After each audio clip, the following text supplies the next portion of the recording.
Assalamualaikum warahmatullahi wabarakatuh. Perkenalkan, nama saya Wildanto dari jurusan Teknik Pengendalian Pencemaran Lingkungan kelas TPPL 2A dengan nomor induk mahasiswa 18020702. Di sini saya akan menjelaskan tentang materi rangkuman UTS mata kuliah Toksikologi Lingkungan. Oke, langsung saja. Yang pertama, pengertian toksikologi. Apa itu toksikologi? Menurut Turhaut 1977, cabang toksikologi berkaitan dengan studi efek toksik yang disebabkan oleh polutan alami dan sintetik kepada konstituen ekosistem seperti hewan, tumbuhan, dan mikroba dalam konteks yang terintegrasi. Selanjutnya, yaitu apa sih basicnya? Basic ekologis dari ekotoksikologi yaitu dasar untuk menentukan efek kontaminan pada ekosistem adalah pada tingkat organisme. Pada tingkat organisme, respon dapat berupa yang pertama, toksisitas akut yang menyebabkan kematian. Yang kedua, akumulasi kerusakan kronis pada akhirnya menyebabkan kematian.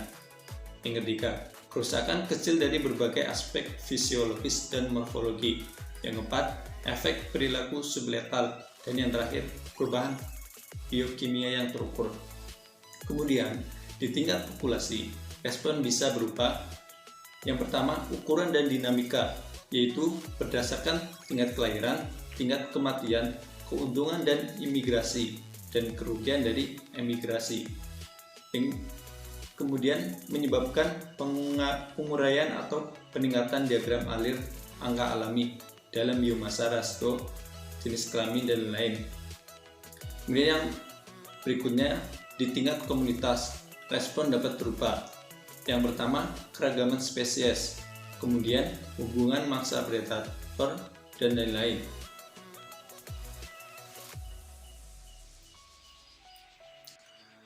Kemudian perubahan ekosistem meliputi tingkat siklus nutrisi, pola aliran nutrisi, kondisi fisik kimia, dan lain-lain. Kemudian, penilaian perubahan struktural dibagi menjadi dua. Yang pertama, perubahan struktur spesies atau populasi, dan perubahan struktur komunitas atau ekosistem.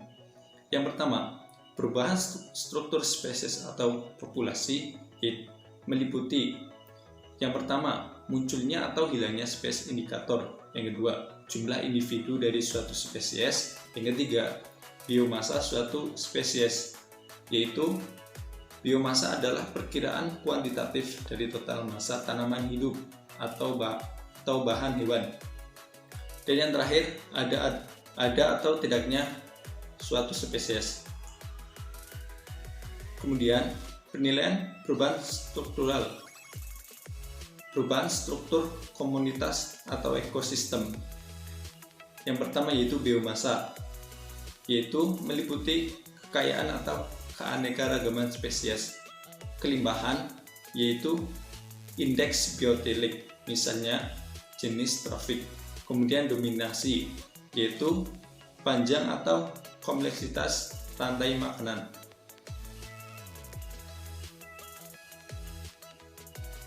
Kemudian toksikologi organisme. Menurut Gleason 1926, setiap spesies merupakan hukum bagi dirinya sendiri. Distribusinya di alam tergantung pada kemampuan individunya dalam berimigrasi dan menyesuaikan dengan persyaratan lingkungan. Dia berkembang dalam kelompok dengan spesies lain dengan persyaratan lingkungan yang sama, bukan tergantung pada kesamaan afiliasinya.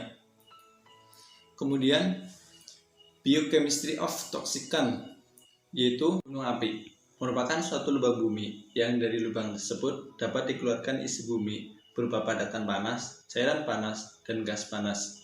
Kasus yang pernah terjadi di Indonesia yaitu meletusnya Gunung Tambora, meletusnya Gunung Krakatau, meletusnya Gunung Merapi di Yogyakarta. Efek yang ditimbulkan di lingkungan yaitu menurunnya kualitas lingkungan perairan. Kemudian naiknya TSS, kekeruhan, lava panas, gas beracun, dan mikroba patogen. Yang berikutnya yaitu blooming alga.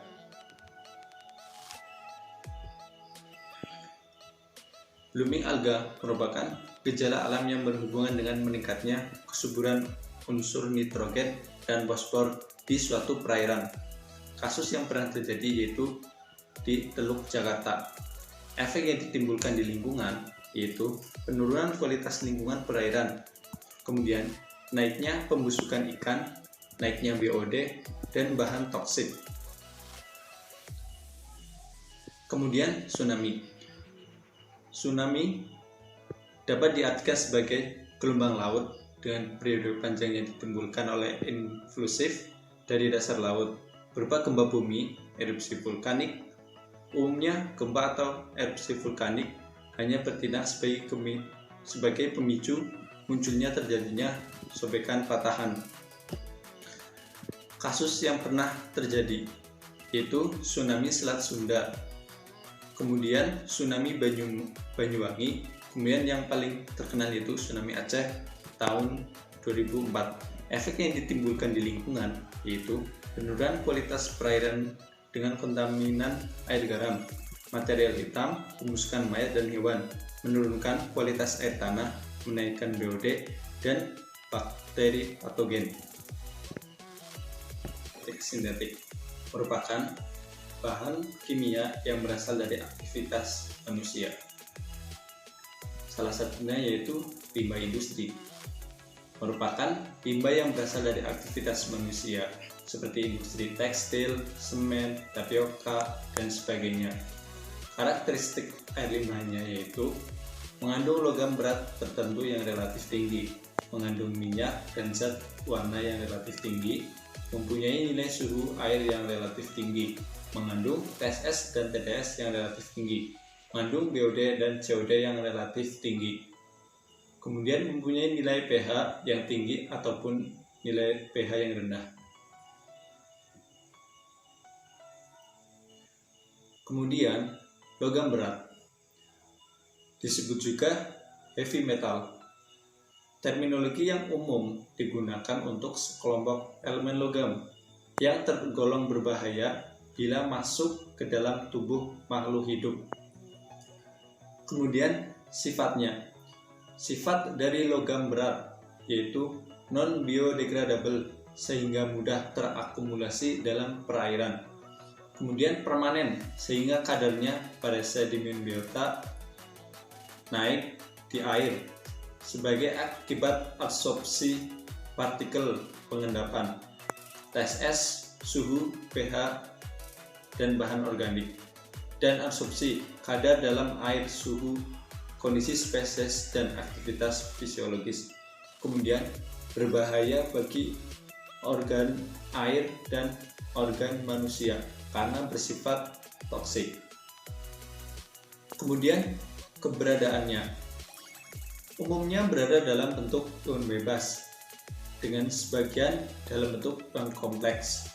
Kemudian dapat berada dalam partikel abiotik dan dalam partikel biotik. Klasifikasi logam berdasarkan aktivitasnya digolongkan menjadi dua, logam kelas A dan logam kelas B. Logam kelas A merupakan logam yang ringan seperti Na, K, Ca, dan Mg. Aktivitasnya melalui difusi membran sel atau sel membran. Kemudian logam kelas B merupakan logam-logam berat seperti As, Hg, Cu, Zn, Ni, Cd, dan Pb. Aktivitasnya terlibat dalam proses enzimatik dan terikat dengan protein atau ligan banding. Kemudian pemasukan logam ke dalam tubuh organisme. Masuknya bisa melalui permukaan alat pernafasan, permukaan tubuh, dan bisa melalui sistem pencernaan. Kemudian permasalahan yang ditimbulkan yaitu rusaknya ekosistem perairan, rusaknya estetika, bau, warna, dan rasa. Berbahaya bagi kehidupan biota air, itu sangat toksik.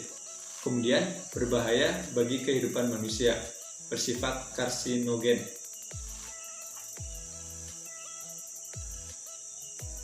Kimia atau pestisida dari lingkungan. Yang pertama, bioavailability, yaitu adanya zat racun yang diserap oleh biota berupa fraksi bahan kimia yang berinteraksi dengan jaringan.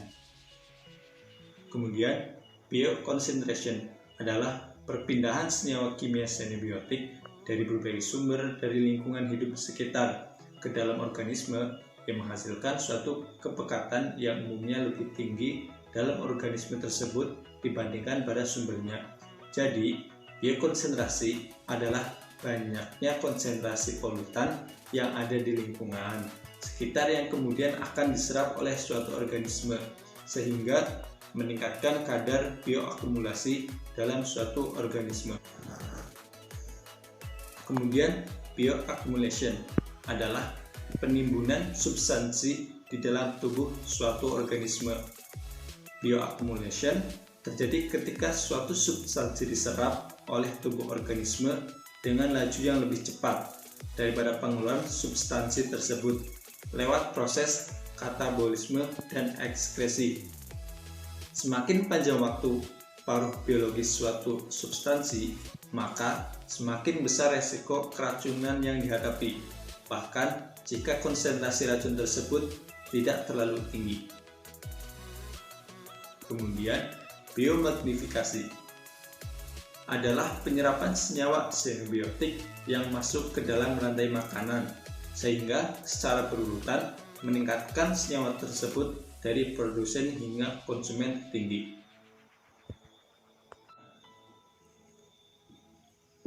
Bioremoval merupakan terakumulasinya polutan dalam suatu perairan oleh organ dan dapat merecovery polutan tersebut. Proses bioremoval dibagi menjadi dua. Yang pertama, active uptake dan passive uptake. Yang pertama, active uptake, yaitu mekanisme ini terjadi secara simultan sejalan dengan konsumsi ion logam untuk pertumbuhan mikroorganisme atau akumulasi intraseluler.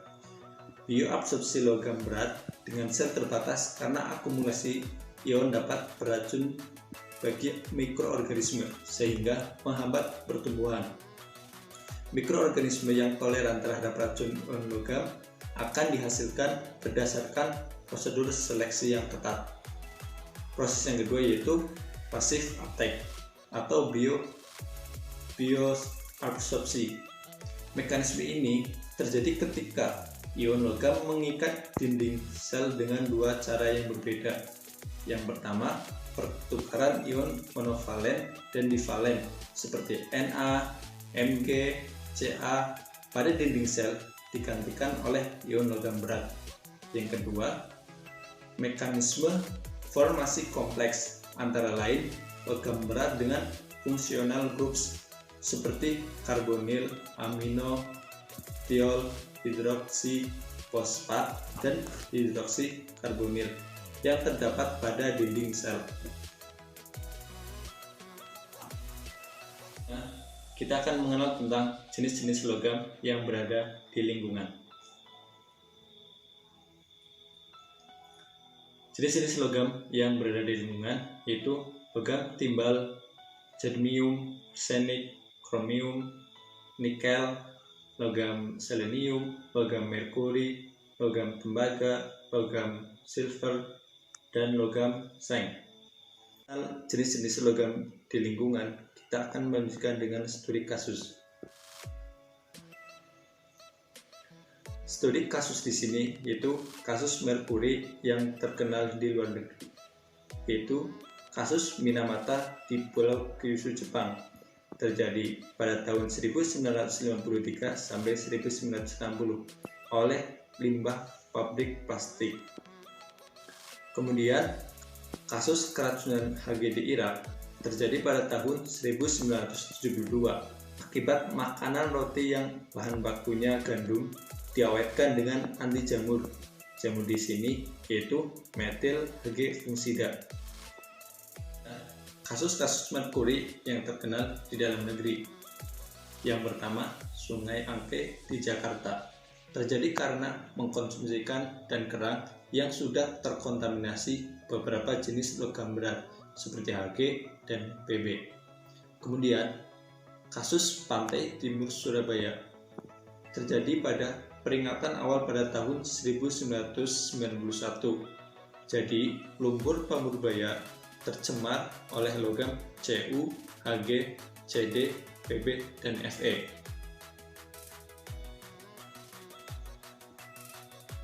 Akan melanjutkan studi kasus berikutnya, yaitu kasus cemaran logam berat oleh PT NMR di Teluk Buyat, Manado. Profil PT NMR merupakan tambang emas anak perusahaan Gold Company yang bermarkas di Amerika Serikat. Kemudian tiling atau bentuk limbah tambang merupakan limbah hasil ekskresi emas. Bentuk fisik limbah dapat berupa gas, cair, dan padat. Limbah gas mengandung partikel debu dan secara kimia merupakan larutan berbagai jenis gas tergantung dari jenis mineral biji yang diolah. Limbah cair mengandung bahan-bahan kimia beracun dari logam berat dan sianida yang kadar yang relatif tinggi. Kemudian limbah padat mengandung kimianya sesuai dengan batuan induknya. Jenis tiling ada aliran asam tambang, merupakan limbah yang selalu menjadi masalah bagi kegiatan pertambangan. Bahan ini sangat beracun yang ditandai oleh pH yang sangat rendah. Aliran asam sebagai suatu fenomena alam terbentuk oleh proses oksidasi yang terjadi pada permukaan partikel bebatuan yang bereaksi dengan oksigen yang diperangi oleh mikroorganisme.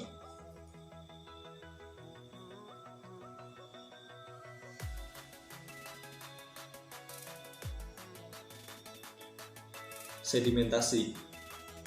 Proses sedimentasi tiling yang mengandung air tawar bercampur dengan air laut sehingga tiling tersebut mengalami flocculation dan terendap ke dasar perairan. Cyanida atau CN. Keberadaannya merupakan racun pembunuh yang paling ampuh untuk semua orang. CN penting dalam ekstraksi emas. Dampak terhadap kualitas lingkungan yaitu menurunnya kualitas air dengan terakumulasinya dalam perairan. Kontaminan pada biota laut. CN dapat menghambat pernafasan, perkembangan sel tidak sempurna, kerja enzim oksidase dalam proses mengambil oksigen untuk respirasi sehingga dapat menjadi mortalitas.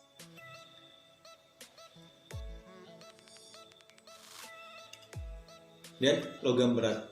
Keberadaannya, logam berat tersebut berupa Sb, As, dan Hg berasal dari bebatuan atau biji yang mengandung emas yang secara kontinu dilepaskan ke lingkungan biosfer oleh aktivitas pertambangan. Jenis unsur logam yang terkandung di dalam tiling tergantung dari jenis mineral yang terdapat di dalam biji. Misalnya PT NMR mengambil jenis sinabar, maka tiling mengandung Hg. Vulgar, maka tilingnya mengandung As, dan arseniprotik, maka tilingnya mengandung As atau Fe.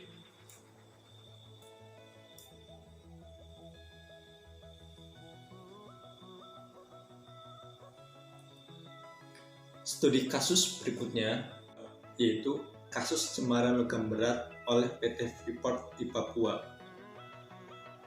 Profil PT Freeport di Papua merupakan tambang tembaga dan emas dari perusahaan Freeport McMoran Copper dan Gold Inc. yang berasal dari Amerika Serikat. Kemudian warna merupakan suatu parameter yang menggambarkan kadar senyawa kimia radikal dalam suatu air limbah. Zat warna tes S dari kromogen dan oxalum merupakan senyawa aromatik yang berisi kromofor, zat warna dari radikal kimia. Sumbernya berasal dari limbah industri tekstil, kulit, pulp dan kertas, pupuk petrokimia, makanan dan minuman, dan sebagainya. Berikutnya yaitu polychlorinated biphenyls atau PCBs, merupakan senyawa kimia yang memiliki kestabilan yang tinggi dan sifat penguapan volatilnya yang rendah. Kemudian suhu merupakan faktor pembatas dalam pertumbuhan dan distribusi organ air karena organ kurang mentoleransi perubahan suhu. Efek yang ditimbulkan yaitu menurunkan kadar oksigen terlarut sehingga terbentuk kondisi habitat yang anaerobik. Meningkatnya daya toksik dari suatu bahan beracun. BOD dan COD. BOD adalah banyaknya oksigen yang dibutuhkan oleh mikroorganisme dalam mendegradasi bahan organik dalam waktu tertentu. COD adalah banyaknya oksigen yang dibutuhkan untuk mengoksidasi bahan-bahan organik secara kimiawi, dan oksidatornya KMNO4 atau K2CR2O7. Kemudian pH. pH merupakan suatu parameter yang menggambarkan kondisi asam atau basa dari suatu perairan atau limbah. Efeknya, bila nilai pH basa stabil, maka senyawa toksik amonia, sedangkan bila nilai pH bawah, maka asam, yaitu meningkatkan kelarutan logam berat dalam perairan. Jika terhadap organisme, maka mengganggu atau mematikan organisme air tersebut. Jika terhadap manusia, akan merusak sanitasi lingkungan, perairan, dan pada akhirnya menurunkan kesehatan masyarakat. Pemaparan rangkuman UTS mata kuliah toksikologi lingkungan, kurang lebihnya mohon maaf. Saya akhiri. Wassalamualaikum warahmatullahi wabarakatuh. Terima kasih.